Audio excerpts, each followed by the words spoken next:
Bonjour à tous, je vais vous présenter un tutoriel dédié à l'utilisation de let, const et var. C'est un tutoriel qui fait partie d'une playlist qui est destinée à des gens qui ont déjà des bases en JavaScript et qui veulent se perfectionner. Je mets un lien vers cette playlist dans la description. Alors avec la version 6 de JavaScript, deux nouveaux mots réservés, let et const, sont apparus pour déclarer une variable. Le mot réservé historique var étant toujours opérationnel, le programmeur doit faire un choix, et dans ce tutoriel, nous allons examiner comment faire ce choix. Alors, quand utiliser var? La réponse, elle est simple, il ne faut plus utiliser var. À la place, il faut utiliser let et const. Alors, var est le mot réservé historique utilisé pour déclarer une variable.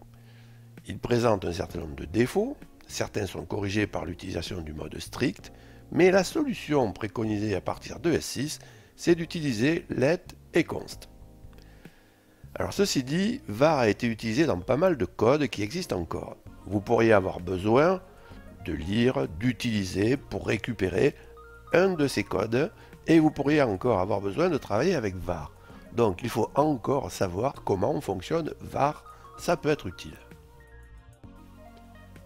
Alors quand utiliser let ou const? Alors la réponse est simple ici aussi, vous devez utiliser let pour déclarer une variable, vous devez utiliser const pour déclarer une constante. Vous allez peut-être penser que vous n'avez pas souvent besoin de déclarer des constantes. C'est le cas dans les langages classiques, on ne déclare pas beaucoup de constantes. En fait, en JavaScript, lorsque vous déclarez un objet, un tableau ou une fonction, vous utilisez une référence, qui est une adresse mémoire. Cette adresse mémoire, vous ne pouvez pas vous permettre de la perdre, car vous perdriez l'accès à votre objet, à votre tableau, à votre fonction. Donc cette référence, elle ne doit pas être réaffectée. Et ça, c'est la spécificité d'une constante. Donc dans ces cas-là, vous avez intérêt à utiliser le mot réservé const pour vos déclarations, de sorte que si à un autre endroit du code vous essayez de réaffecter votre référence, eh bien l'interpréteur JavaScript vous préviendra, il vous déclenchera une erreur. On peut dire aussi que c'est quand même plus logique d'utiliser une constante, de déclarer une constante pour une variable qui précisément a pour vocation de ne pas changer de valeur. Alors on va faire quelques essais. Si vous voulez déclarer une variable, donc vous faites let, variable égale 0. D'accord. Si vous voulez la réaffecter, eh bien là vous écrivez variable égale 1. Si maintenant vous voulez déclarer un objet, eh bien vous utilisez les accolades traditionnelles, mais vous mettez const devant obj. Pareil pour un tableau. Donc vous utilisez const devant tab. Si maintenant vous voulez déclarer une fonction, on va prendre le cas d'une fonction anonyme, égale function. D'accord. Toujours pareil, vous utilisez const. Et maintenant, on va faire un test. On va essayer de réaffecter une constante. Donc, on va essayer de réaffecter obj en lui réaffectant un nouvel objet vide. Et on va regarder ce que ça fait. Alors, on va faire un open browser. Okay, on va aller chercher les outils de dev. Ici. Et vous voyez que là, on déclenche une erreur, type error, affectation à une variable constante à la ligne 19. Donc il me déclenche bien une erreur sur cette affectation. C'était l'objectif. Donc maintenant on va parler de la spécificité de let et de const au niveau de la portée qui est locale à un bloc. Alors je vais prendre un exemple pour ça, qui est déjà écrit. Donc là j'ai déclaré une variable dans la portée globale au script, je l'ai déclaré avec var, d'accord.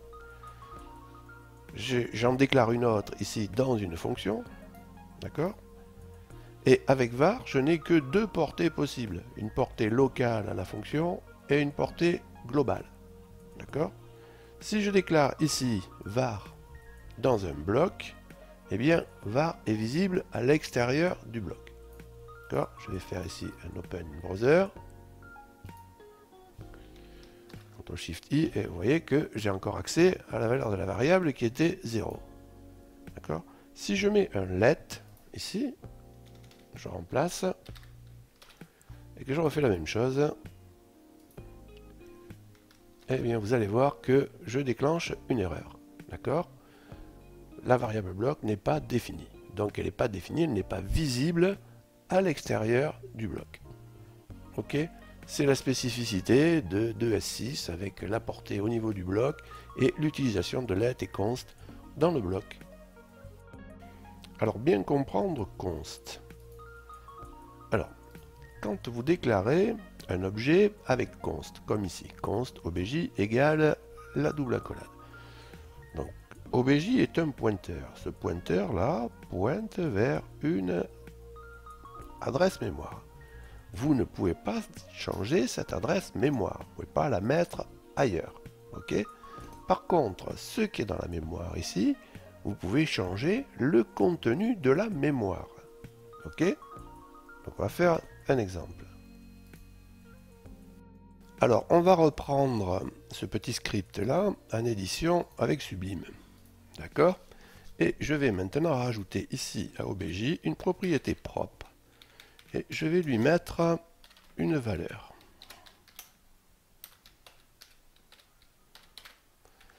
Ok, et je vais faire un console log de obj.propre. Ok, bon, je fais un Open in Browser, et vous voyez ici que ça fonctionne. Il n'y a plus l'erreur qu'il y avait eu tout à l'heure lorsqu'on avait réaffecté obj.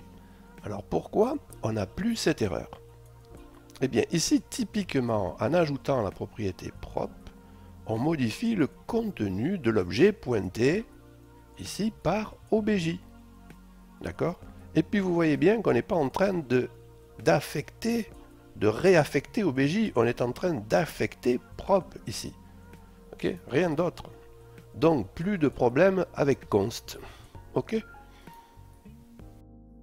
Alors écoutez, moi je vais vous dire une chose, je viens du C, hein, et en JavaScript au début j'y comprenais pas grand chose. Hein. Et un beau jour j'ai compris que le nom d'un objet, le nom d'un tableau, le nom d'une fonction, en fait c'était un pointeur. Et très sincèrement, le jour où j'ai compris ça, eh bien ça s'est éclairé, j'ai fait un grand pas en avant. Alors j'espère, quand vous en partagez cette information, ça vous fera avancer aussi. Alors ce tutoriel est terminé, je vous remercie de m'avoir écouté. Si vous avez apprécié le contenu, n'oubliez pas de liker, de partager.